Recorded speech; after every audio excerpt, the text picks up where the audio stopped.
Hello there, everyone. Apostle Jonathan here. I would like to take this time to invite you to watch and tune in to the Apostles' Take. This is my weekly podcast wherein I talk about pretty much everything that is relevant to our faith as believers and as fourth watchers in the light of the scriptures and in the light of what's happening in our times.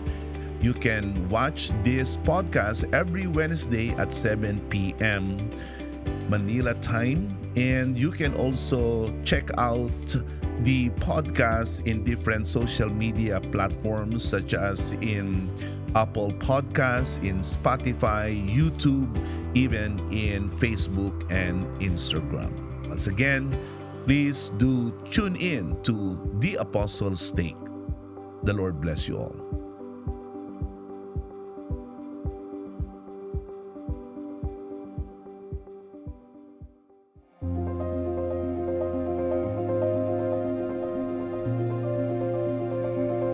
Sa akin yung hindi mapigilan ng isang tao lalo na pag sa isang bagay, yung obsessed siya. Ayun. Siya po yung sudden feeling po or excitement. Hindi siya specifically excitement, pero yung biglaang burst ng emotion sa isang bagay na nagpupush siya yung gawin yun, tapos ang hirap niyang pigilan, kumbaga. Para sa akin ang tukso, yung kumbaga yung pinaglalabanan ng isipan ko na kung ano yung mabuti or masama.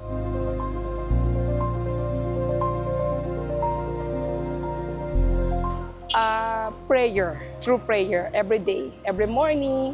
Pag nakakaramdam ako ng inis, galit, nagpe-pray lang ako.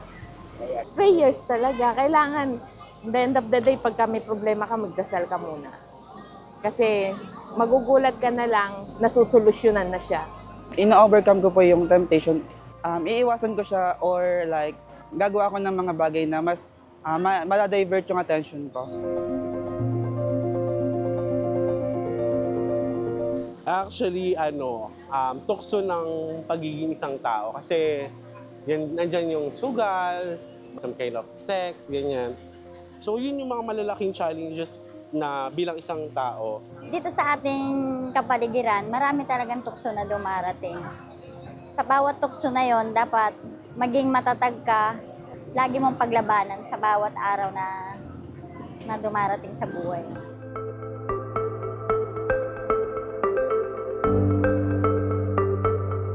Praise the Lord. To God be the glory.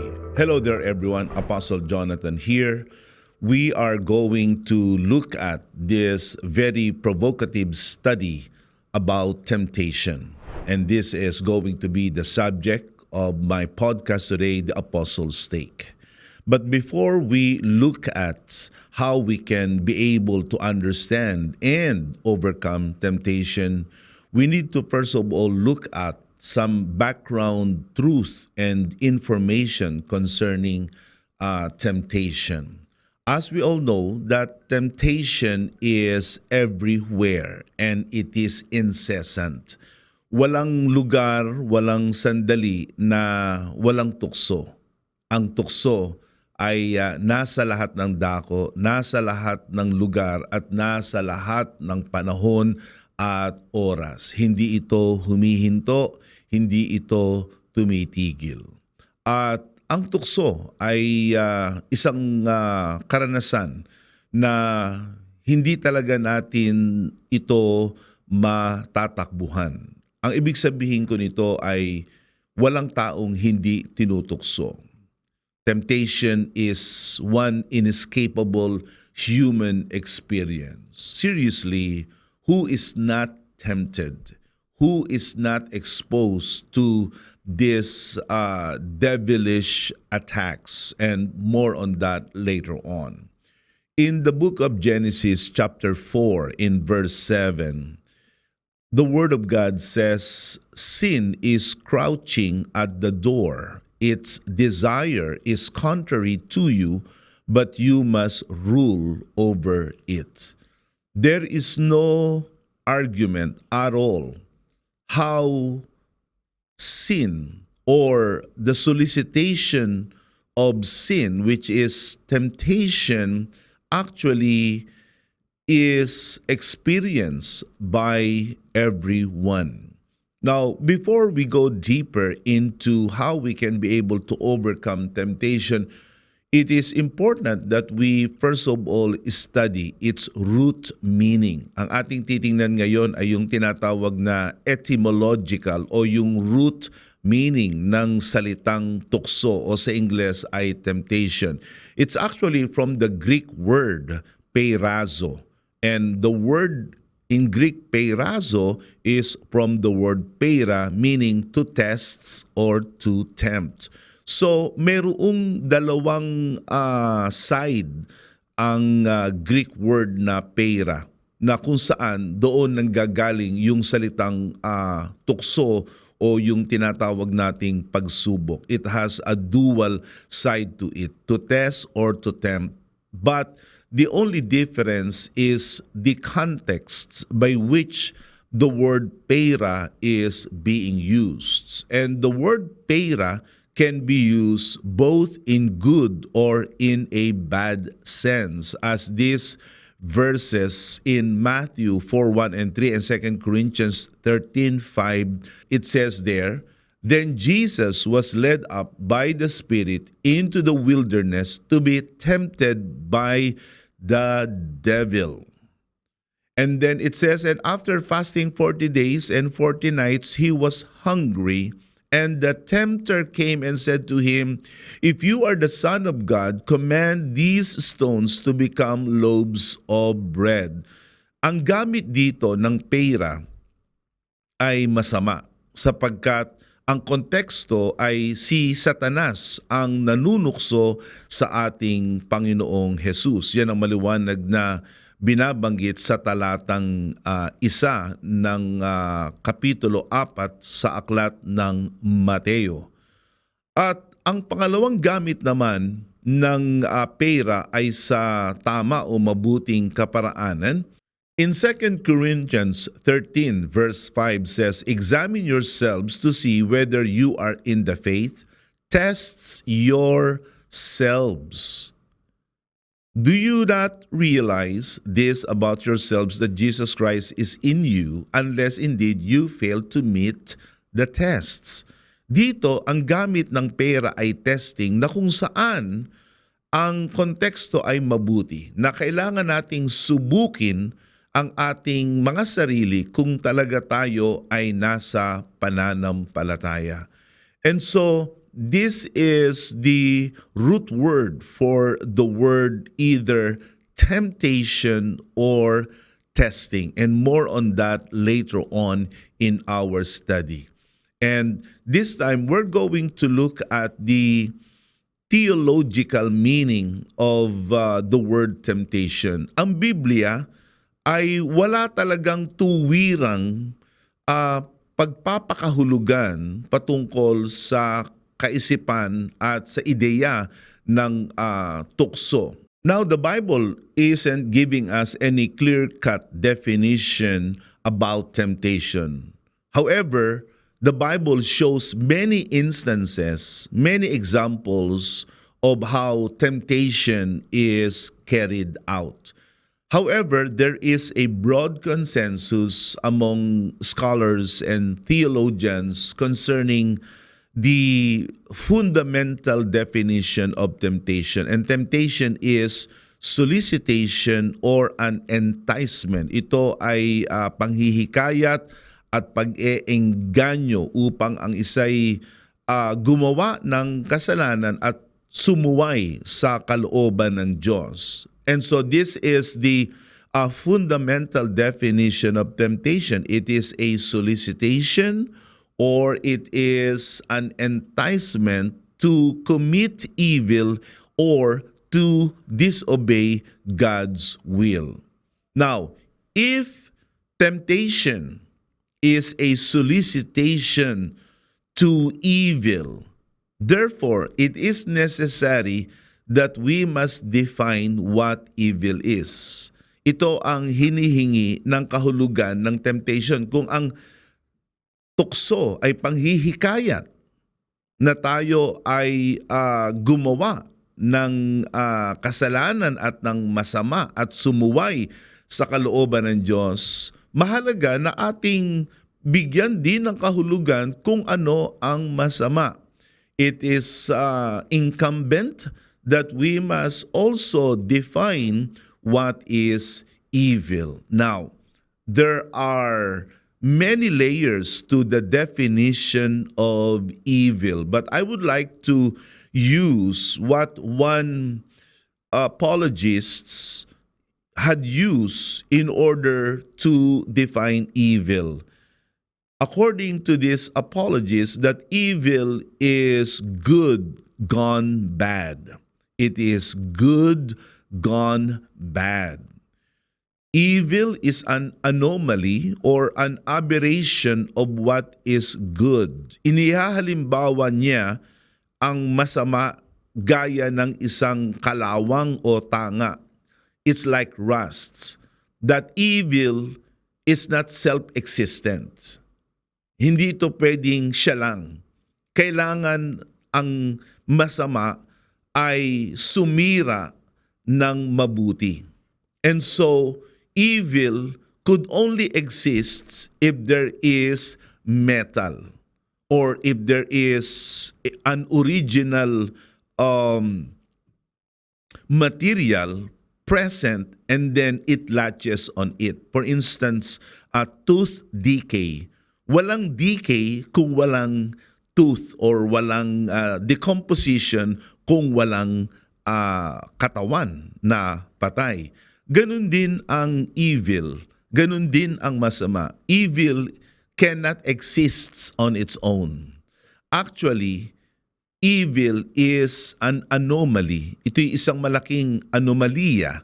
Ito ay isang malaking aberya ng tama. Like rust, evil could only exist if there is metal. Therefore, evil is the greatest form of corruption.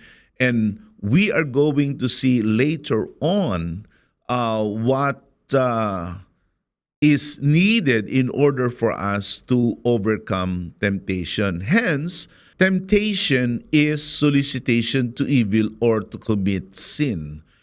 Kaya kapag ka walang pamantayan ng tama, paano natin malalaman yung mali? Kapag ka walang pamantayan ng matuwid, paano natin malalaman ng isa ay liko?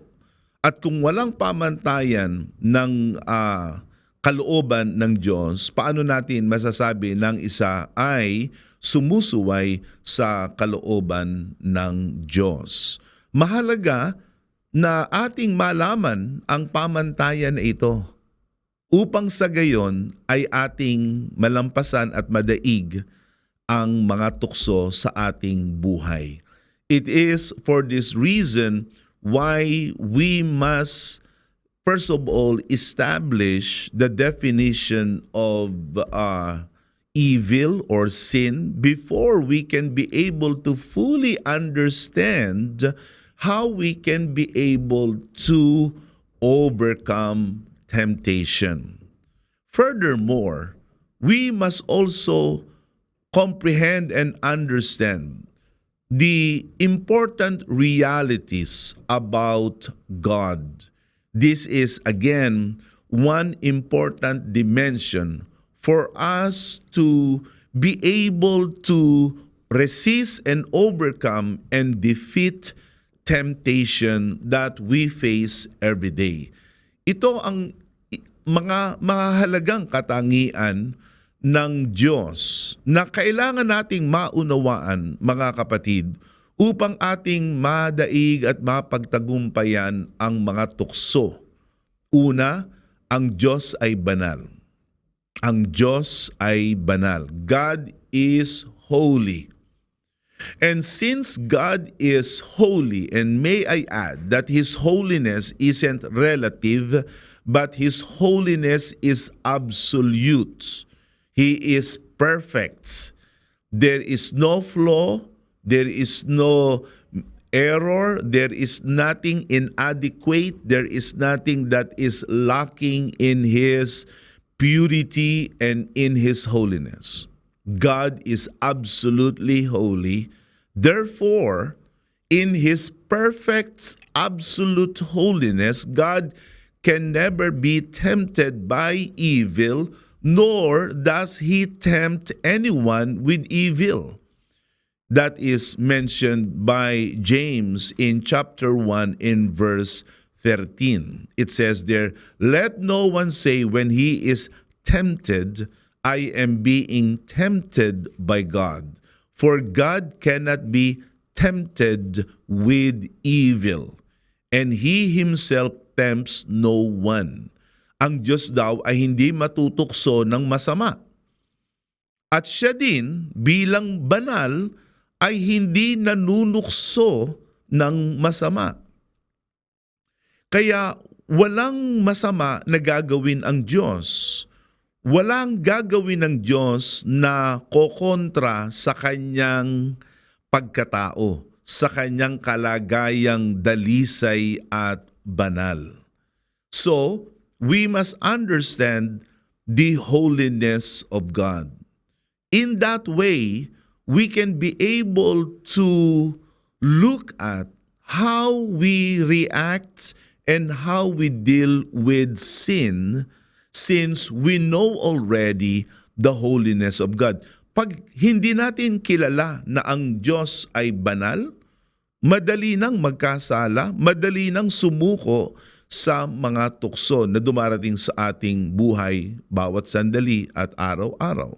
Pangalawa, God is sovereign. God is sovereign.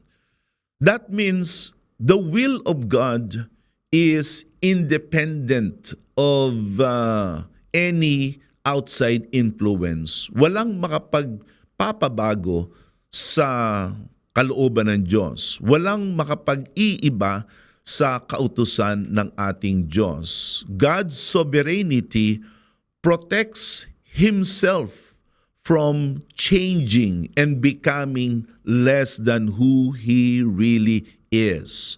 And so when God is sovereign, that means His will, His command, His statutes cannot be altered, it cannot be tinkered, it cannot be compromised.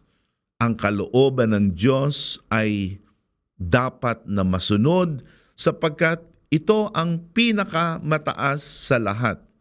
In the book of Matthew in chapter 6 in verse 10, Jesus Christ prayed, "Your kingdom come, your will be done on earth as it is in heaven." Makikita natin dito ang overarching sovereignty of God's will, na hindi lamang sa langit kailangang masunod at matupad ang kalooban ng Diyos maging dito sa lupa. At kung meron mang dapat na sumunod, magpasakop at magpailalim sa kalooban at utos ng Diyos, walang iba kundi tayong kanyang mga banal sa iglesia ng Panginoon. So this is the second reality that we must know about the character of God. The first one is His holiness. Second is His sovereignty. And the third one is this, the faithfulness of God. So God is faithful. This is the third reality that we must know. And therefore, God will rescue always the saints from temptations. Yun ang isa sa mga kapahayagan ng katapatan ng Diyos. The faithfulness of God will always demonstrate His capacity, His ability to rescue us, the saints, from any kind of temptation. In the book of 1 Corinthians chapter 10 in verse 13, it says, "No temptation has overtaken you that is not common to man. God is faithful. He will not let you be tempted beyond your ability. But with the temptation, He will also provide the way of escape that you may be able to endure it." You will observe that our ability to be able to get past temptation, to be able to rise above them, is hinged on the faithfulness of God. Kung ang Diyos ay hindi tapat, wala tayong kalaban-laban sa mga tukso.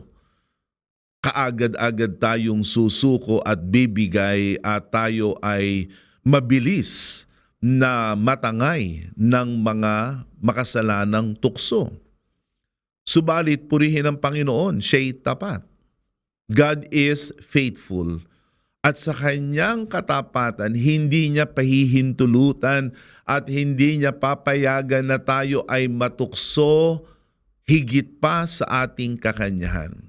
That also shows that the faithfulness of God equips us. You know what I mean? He equips us.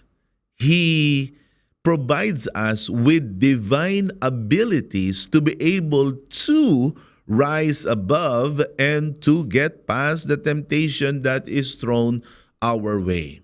And then the fourth reality is this: Satan and evil exists. Therefore, temptation exists. Makikita natin dito na si Satanas at ang masama ay tunay at totoo. Hindi sila likhang isip, hindi sila guni-guni. Si Satanas ay isang katauhan at ang kasamaan ay isang puwersa na nananatili at nasa ating panahon. Kaya mayroong tukso. At kanina ay ating na pag-aralan at natunghayan ang kahulugan ng tukso. Temptation again is solicitation, an enticement to evil. And who is the main culprit behind every form of temptation? Whatever form it exists, in whatever time it happens, lahat ng tukso ay galing kay Satanas. In the book of Matthew chapter 4 verse 3, and the tempter came and said to him, if you are the Son of God, command these stones to become loaves of bread. Yan ang ibang katawagan sa dyablo. Siya ang manunukso. And this is what Satan does best. Unfortunately, he is masterful in soliciting and enticing saints and sinners to commit sin. And so we must recognize that. We cannot simply dismiss these realities because it is from these realities we can be able to formulate a biblical approach on how we can be able to overcome temptation. Again, these realities are the following: God is holy, God is sovereign, God is faithful, and yes, Satan and evil do exist. Now, it begs now the question, saan nanggagaling ang tukso? From whom and where do temptations come? Well, it goes without saying that Satan is the tempter. Satan is the original creator of evil, and what he does is always entice, na lagi tayong hikayatin at iengganyo na tayo ay mahulog sa tukso. Ngayon, gusto kong sabihin muna na hindi lahat ng tinutukso ay nagkakasala. Hindi kumot may tukso sa buhay mo ay nagkakasala ka. Kundi tayo ay nagkakasala kapag tayo ay nagpakatihulog at nagpadaya sa tukso. Yan ang talagang kahulugan ng kasalanan. Kapag ka ating suwayin, kapag ka ating labagin ang kalooban at ang utos ng ating Panginoon. In the book of 1 Corinthians chapter 7 verse 5, It says here, do not deprive one another except perhaps by agreement for a limited time that you may devote yourselves to prayer, but then come together again so that Satan may not tempt you because of your lack of self-control. You will notice that temptation is directly connected with Satan. The same thing is mentioned in the book of Matthew in chapter 4 in verse 1. It says there, Jesus was led up by the Spirit into the wilderness to be tempted by the devil. Satan is the entity behind every form of temptation. At ito ay kanyang ginagawa bawat sandali, bawat minuto, bawat panahon at kalagayan sa ating buhay. Like what I have said a while ago at the opening of this podcast, that temptation is inescapable and temptation is incessant. Hindi tayo titigilan ni Satanas sapagkat iyan ang kanyang gawain, yung tayo ay tuksuhin. Kaya mahalaga na siya ay ating labanan, na siya ay ating salangsangin. More on that later on, in order for us to be able to overcome temptation. Number 2 is this, our sinful nature. Our sinful nature. When the first human beings committed sin, the nature of sin has been passed on from their generation all the way to the present time.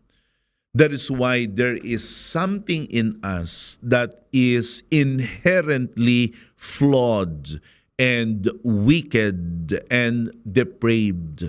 Yan ang katotohanan.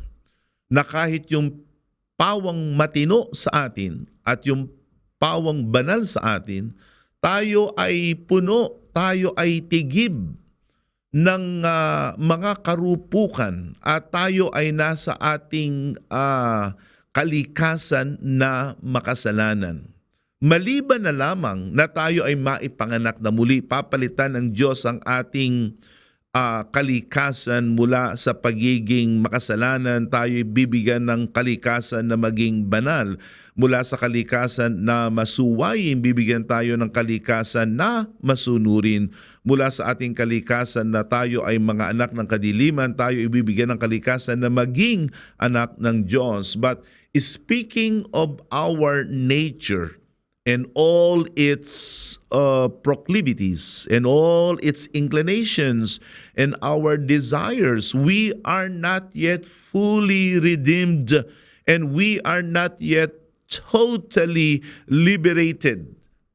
Hanggang ngayon, meron pa rin tayong masama sa ating kaloob-looban. James 1:14 says, each person is tempted when he is lured and enticed by his own evil desires. Ang ating mga gawi na tayo ay tumukso sa ating sarili ay nasa ating kalikasan na. It is embedded already in our system, in our being, to tempt our own selves. Kaya ang tukso, totoo, ay unang nagmumula kay Satanas. Subalit, sa isang banda, ang mga tukso ay galing din sa ating mga kaisipan, mga damdamin at mga gawi na bunga ng ating pagiging mga makasalanan.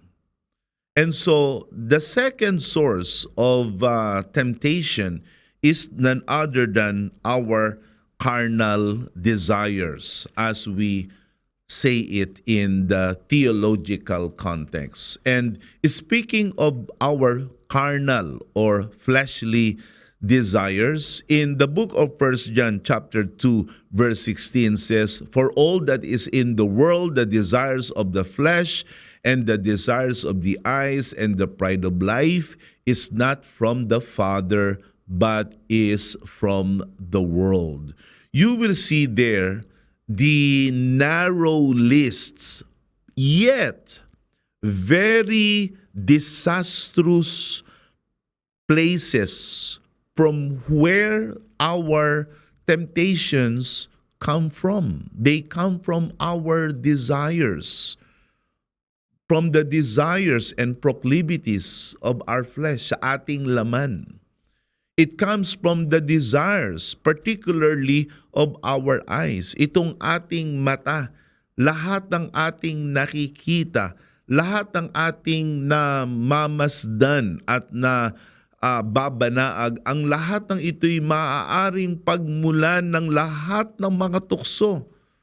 At isa pa ang tinatawag na kataasan sa buhay.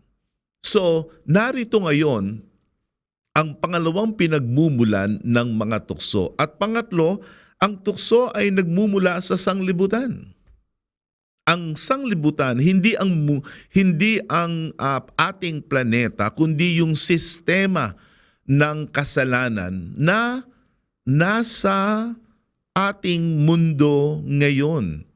In the book of Matthew, in chapter 18, in verse 7, it says there, "Woe to the world for temptations to sin." Makikita natin dyan na ang mga temptations ay nanggagaling sa mundo. Again, I'm not talking about the planet Earth, because the planet Earth is beautiful as God had made it to be.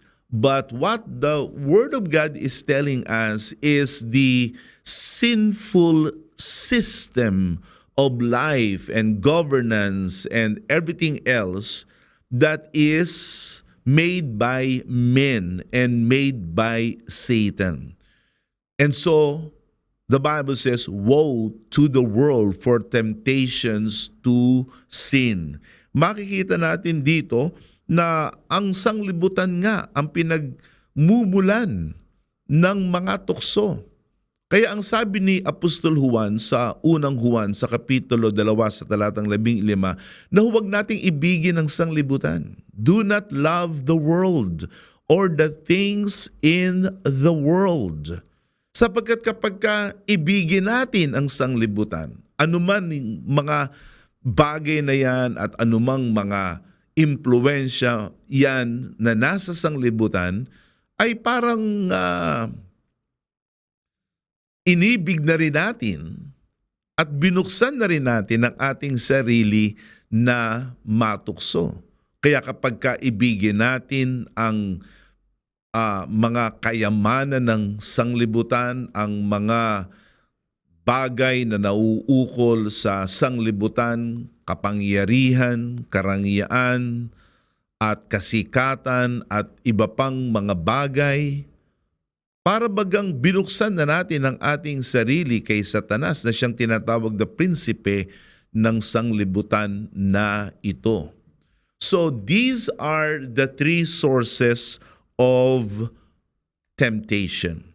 And it is important that we understand these realities. The realities, first of all, about God, that God is holy, that God is sovereign, that God is faithful, and Satan and evil exists.